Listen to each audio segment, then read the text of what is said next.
আসসালামু আলাইকুম।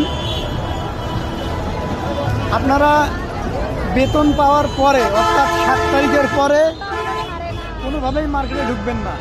দেখেন মার্কেটের কি পরিস্থিতি, রাস্তাঘাটের কি যান, আমাদেরকে একটু দেখাই। কোনোভাবেই মার্কেটে ঢুকবেন না বেতন পাওয়ার পরে, বিশেষ করে 7 তারিখ থেকে 15 তারিখ কোনোভাবেই মার্কেটে আপনারা আসবেন না।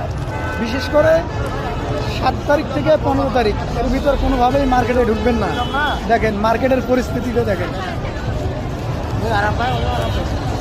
দেখছেন রাস্তাঘাট পুরো ব্লক হয়ে গেছে, পুরো জ্যাম হয়ে গেছে। যাওয়ার মতো আমরা তো যাবো সেই রাস্তাটা পর্যন্তও নাই।